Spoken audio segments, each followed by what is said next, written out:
Dear students, आज हमारा topic start हो रहा है विनिमय विपत्र। ठीक है, तो मैं आपको विनिमय विपत्र के आज क्वेश्चंस कराऊंगी कि विनिमय विपत्र के क्वेश्चंस कैसे किए जाते हैं। जैसे कि देखिए, इस चैप्टर का फर्स्ट क्वेश्चन है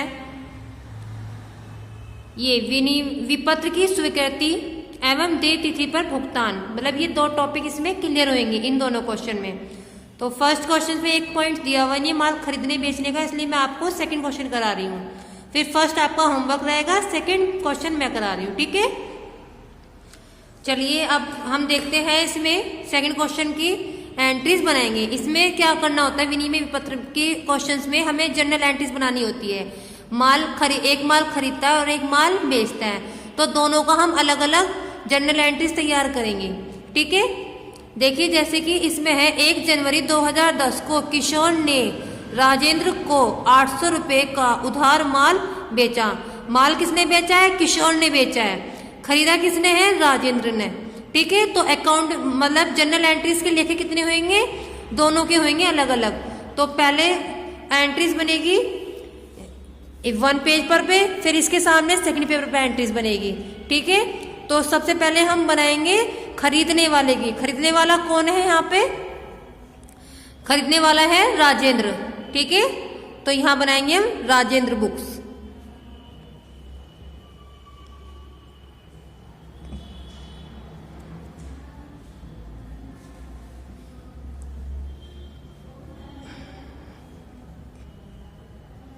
ये है राजेंद्र की बुक में। ठीक है, अब है नेक्स्ट है किशोर ने बेचा है, तो इसके सामने बनाएंगे हम किशोर की। दोनों की बुक में हम एंट्रीज बनाएंगे।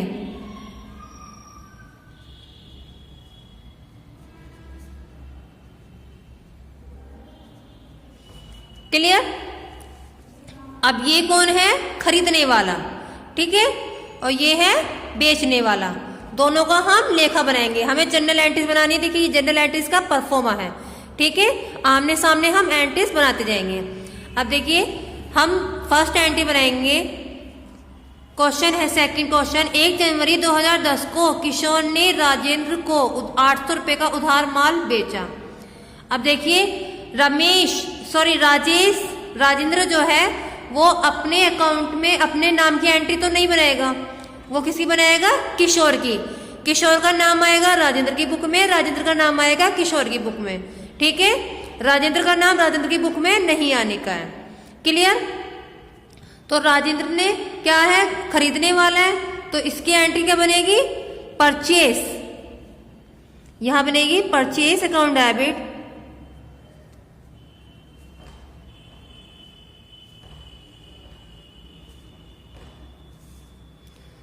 To Kishore.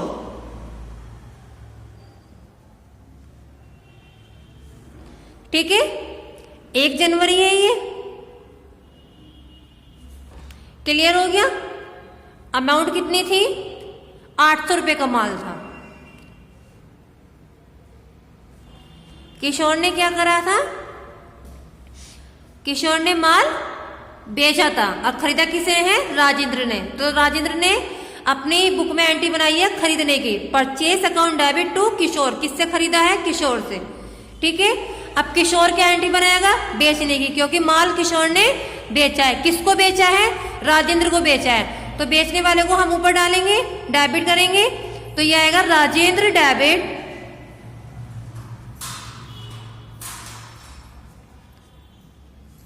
To sales account. Clear? 800 रुपए का माल है। खरीदना बेचना कब हुआ था? 1 जनवरी को हुआ था। एंट्री क्लियर होगी? First entry. तो इसकी नरेशन क्या बनेगी? जो खरीदे की नरेशन बनेगी वो बनेगी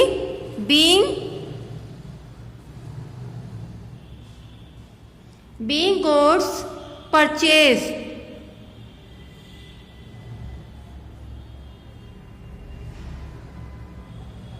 ऑन क्रेडिट।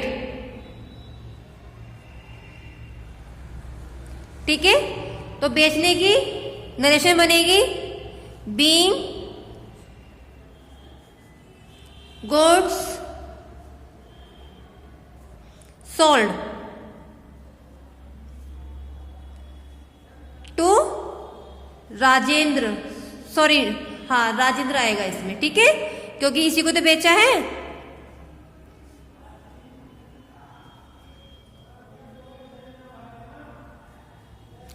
क्लियर? ये हो गई है नरेशन। अब ये एंट्री क्लियर हो गई है, फर्स्ट एंट्री। चलिए अब चलते हैं नेक्स्ट एंट्री पे। अब देखिए नेक्स्ट एंट्री पे क्या बोला है। उसी दिन उसने उतनी राशि का, मतलब 800 रुपये की राशि का ही 3 माह की अवधि का एक विपत्र लिखा। मतलब 3 महीने की अवधि का एक विपत्र लिखा। किसने लिखा है? उसी ने, मतलब किशोर ने ही लिखा है। किशोर ने राजेंद्र को माल बेचा है और उसी दिन उसी ने मतलब किशोर ने उतनी राशि का 3 माह की अवधि का एक विपत्र लिखा और राजेंद्र ने इसे स्वीकार करके लौटा दिया। मतलब राजेंद्र ने इसको स्वीकार भी कर लिया। बिल किसने लिखा है? किशोर ने लिखा है। तो एंट्री क्या बनेगी?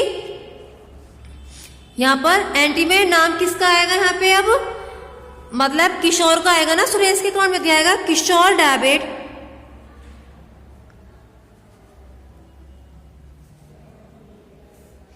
To BP.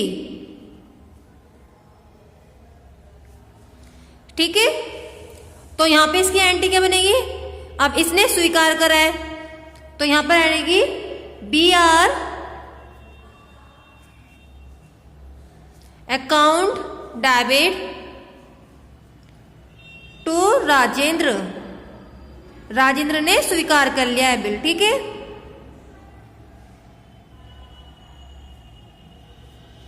क्लियर? 800 रुपये का ही ये हमारा बिल था।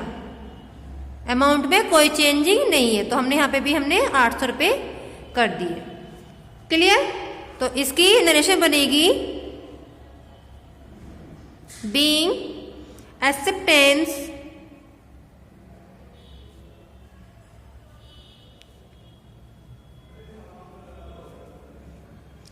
गिवन।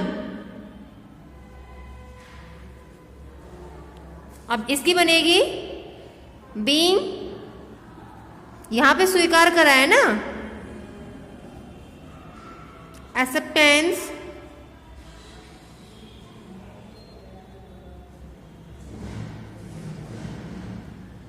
रिसीव्ड।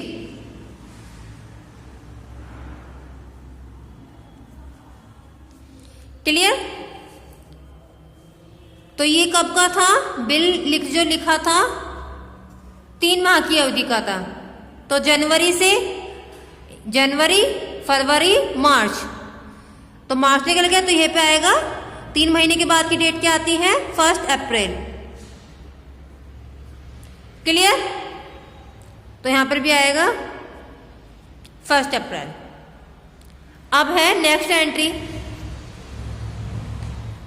देय तिथि पर विपत्र का भुगतान कर दिया। मतलब स्वीकार करके देय तिथि पर विपत्र का भुगतान भी कर दिया। तो इसकी एंट्री क्या बनेगी? यहां पर बनेगी entry BP account debit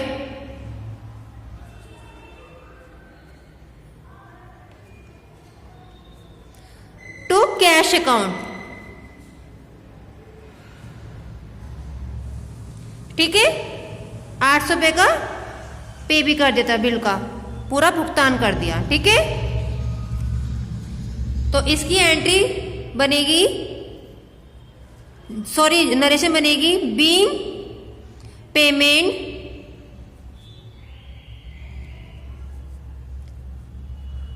made on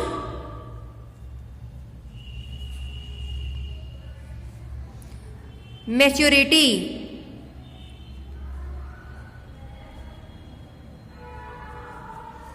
ठीक है, ये इसकी नरेशन बन गई है।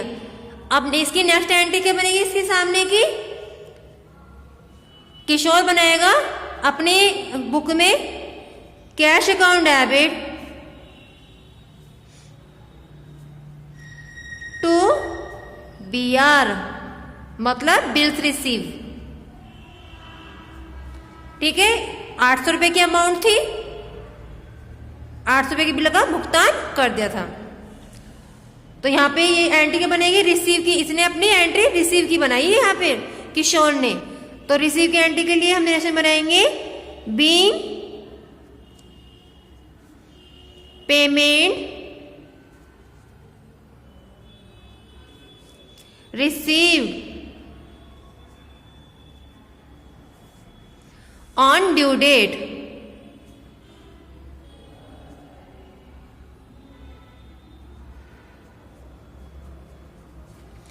ठीक है, आज मैंने आपको क्वेश्चन नंबर 2 कराया है बिल्स का। जनरल एंट्रीज थी, ठीक है। अब ये कंप्लीट हो गया है, क्योंकि इसमें बोला था दोनों पक्षों की पुस्तकों में आवश्यक जनरल प्रविष्टियां कीजिए। तो दोनों की हमने जनरल प्रविष्टियां कर दी है, दोनों की पुस्तक में, राजेंद्र की में भी और किशोर की में भी। क्वेश्चन नंबर 2 कंप्लीट हो गया है, 3 ही एंट्री पूछी थी इसमें। अब क्वेश्चन नंबर 1 आपका होमवर्क है, इसको आप करेंगे। यदि इस क्वेश्चन में कोई प्रॉब्लम आती है तो आप ग्रुप में पूछ सकते हैं मुझसे, ठीक है, या फिर आप पर्सनली कॉल के थ्रू अपना क्वेश्चंस डिस्कस कर सकते हैं, ठीक है। फिलहाल आप क्वेश्चन नंबर 1 और 2 तक का वर्क कंप्लीट कीजिए। नेक्स्ट वीडियो में मैं आपको क्वेश्चन नंबर 3 कराऊंगी।